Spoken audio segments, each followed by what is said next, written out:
No DQ Galaxy, we are live with a recap of Friday Night Smackdown for June 10th, 2022, as we continue on the road to the 2022 Money in the Bank pay-per-view in Las Vegas, Nevada at the MGM Grand Garden Arena.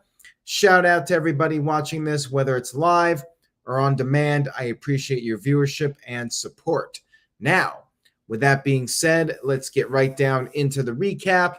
We kicked off with a match for a change. Usually we get a promo, but we did start off with a match. We had Drew McIntyre versus Sheamus in a Money in the Bank qualifying match. Now, McIntyre was interviewed very briefly backstage on his way to the ring, and things got a little bit heated with one Butch and Drew McIntyre. We had the match. There was no Ridge Holland this week. Ridge is apparently injured, according to WWE. And thank you, Brad. I appreciate the kind words. McIntyre hit a Michinoku driver right off the bat, but could not put away Sheamus. Sheamus easily kicked out. Sheamus went for the 10 beats, and then McIntyre came back with 10 beats of his own. Sheamus got the advantage when he hit the white noise on the apron. He worked over McIntyre for a while. McIntyre started to make a comeback, but then McIntyre went for the Claymore, and Sheamus cut him out with a running knee. And they ended up on the outside of the ring, and McIntyre got dumped over the barricade.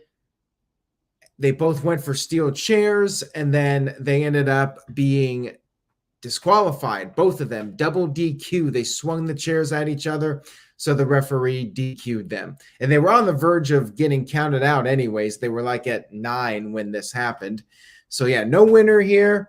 Nobody, at least for now, advances to the men's Money in the Bank ladder match. Up until the finish, really good TV match with these guys. Like, they never have a bad match. These guys have that chemistry when they get in the ring. Good stuff here, but yeah, we had the cheap finish here. This feud must continue. After the commercial break, they were still fighting. You had the officials, you had Butch getting involved, and eventually they were separated and they had this face-off. Sheamus was in the crowd, McIntyre in the ring. Looks like this feud will continue with them. And then later on, Drew McIntyre went backstage and wanted to be put in Money in the Bank. He went to Adam Pearce, and Sheamus did the same thing. Went to Adam Pearce and demanded being part of Money in the Bank. My guess is they're going to do a rematch because that's how things go in WWE. Next up, we had Lacey Evans having her first official match since coming back to action. She was interviewed backstage as SmackDown's newest star. And she talked about how Xia Li looks at her like a victim, and she's going to go out there, she's going to wake up, she's going to work, and she's going to win. She's going to show Xia Li that yeah, she's not better than Xia Li, but Xia Li is not better than her. And Xia Li said that Lacey Evans is a whiner and is going to cry tears of shame. Anyways, this was a very basic match, not much to it, pretty short. Xia Li got in a little bit of offense, and then Lacey Evans picked up the win with the women's right, still using that as her finisher. Lacey Evans advances to Money in the Bank. We had a video package for the Viking Raiders. They are coming soon. I guess this is reboot number 15 for the Viking Raiders at this point. Maybe they'll be coming for like 6 months in similar fashion to Veer. Maybe they'll be coming longer than Veer was coming. We'll have to wait and see. We had Natalya come into the ring, or not Natalya. We had the champ, Ronda Rousey, come into the ring. She cut a promo. Thankfully, it was kept short. Ronda Rousey, not exactly known for her promos. basically she said that her armbar is better than Natalya's cheap knockoff of the sharpshooter that she ripped off from her uncle Bret Hart. Shotzi Blackheart interrupted, said she wanted to fight. Ronda Rousey accepted, and then after the commercial break, we had a match. A pretty solid match here between the two of them. Shotzi did get in some offense. She hit a tornado DDT on the floor, got Ronda back in the ring, hit Ronda with a kick to the face, but Ronda kicked out. Shotzi put on an arm submission, but Ronda was able to get out of that. Ronda hit the baddest slam, as they're calling it, hit the Piper's Pit, put on the armbar, got the win over Shotzi, who did have a decent showing.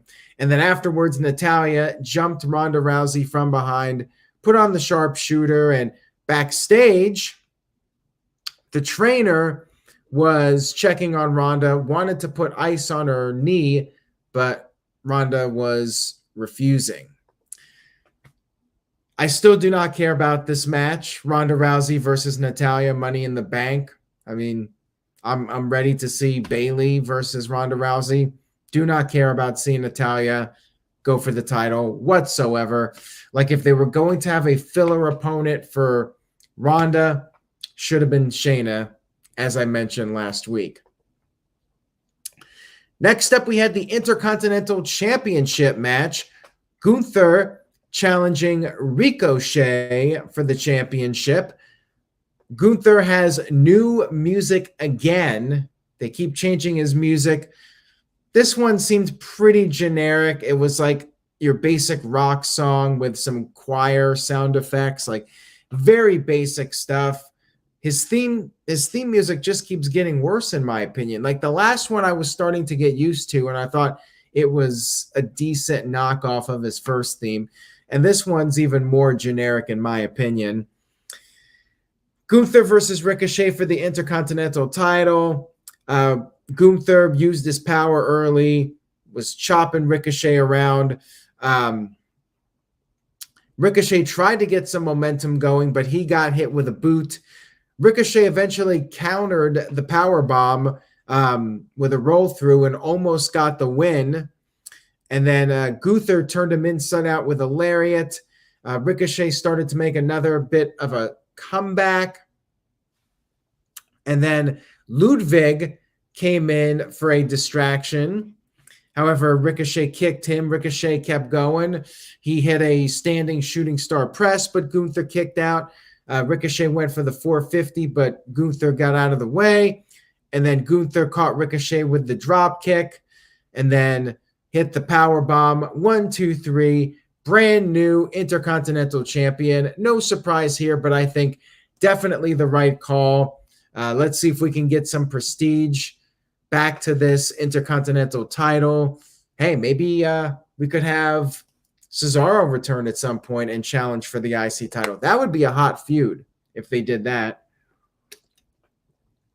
I'm just hopeful that Gunther gets a lengthy run as champion and we can actually care about the IC title again. Now, right now, I really do not care about the title, but I think that if Walter is being pushed, maybe defends the title on pay-per-view, if he could even have half as good of a title run as what he had with the UK title, IC title could mean something again, for sure. And I agree with good old JM Jeff Meacham. How about a defense on a PLE? It would be about time. We had Paul Heyman meeting up with Sami Zayn backstage and said this is the greatest opportunity of Zayn's career. And if Zayn wins, maybe Paul Heyman can talk to Roman Reigns about Zayn belonging in the bloodline. But if Zayn loses, Zayn went to the ring. And before the match, we had a really classy video of John Cena.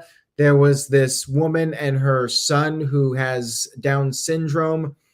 They had to flee Ukraine, and John Cena flew out to, not sure if it was the Netherlands or somewhere in that region of Europe.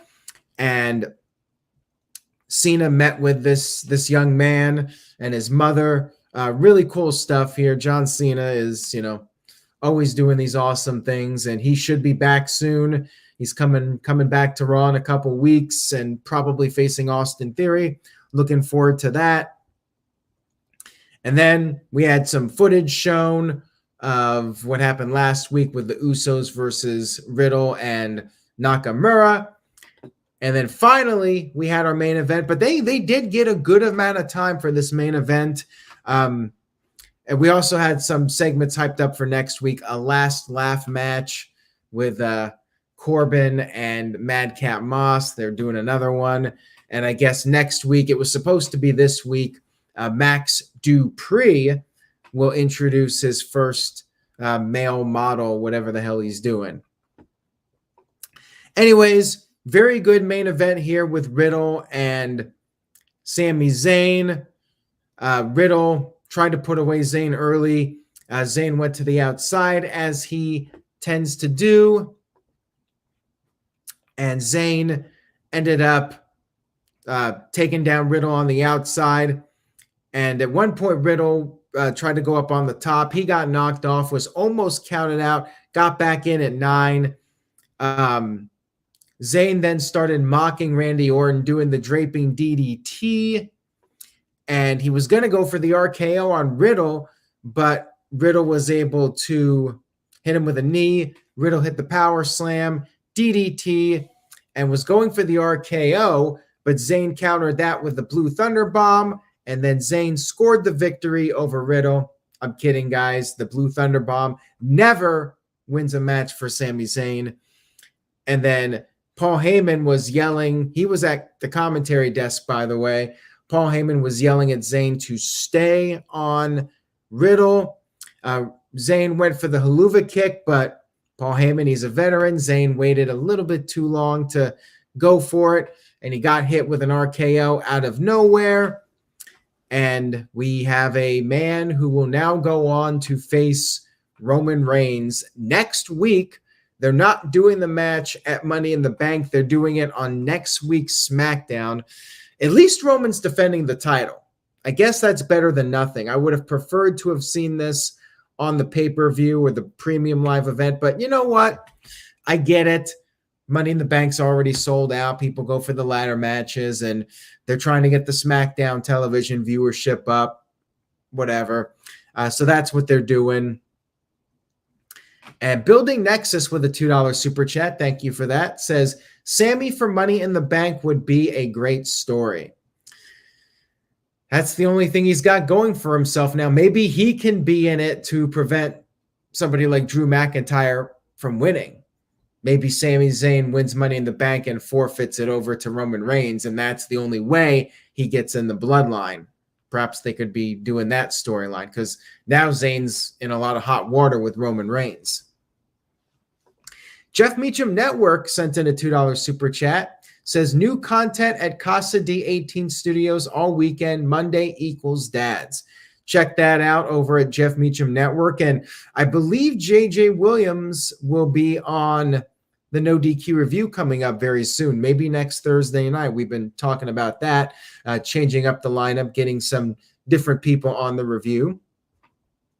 By the way, I forgot to mention, if Riddle lost this match, he was going to be barred from SmackDown. And I'm thinking, how does this even make sense? Like, he should not be on SmackDown in the first place. He is a Monday Night Raw guy. He is part of the Raw brand, not SmackDown. Why is he even on SmackDown? But yeah, he would have been barred from SmackDown. Wow, the Raw guy being barred from SmackDown. What a concept. Anyways, this was a good SmackDown. It was pretty solid. Very wrestling heavy.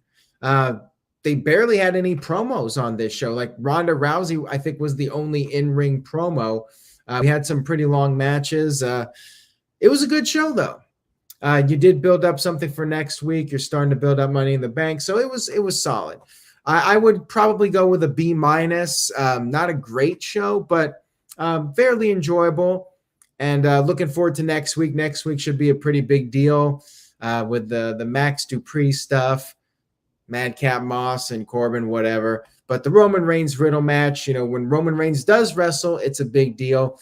That's coming up on next week's show.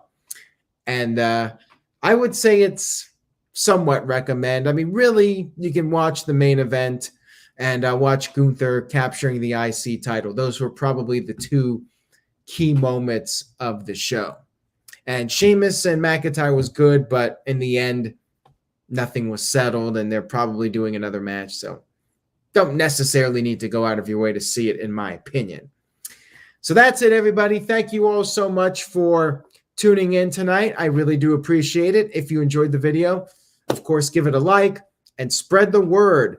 Go on your Facebook, your Twitter, share a link to this video. If every person that watched this video did that, it would make a big difference. So if you could just take 10 seconds out of your day and share a link on social media, I would have much gratitude for that. Anyways, guys, take care. Have a great weekend. Perfect weather outside. It's June. Enjoy it. And I will see you all next time. And I put up the wrong graphic. As Noah Foster would say, botch.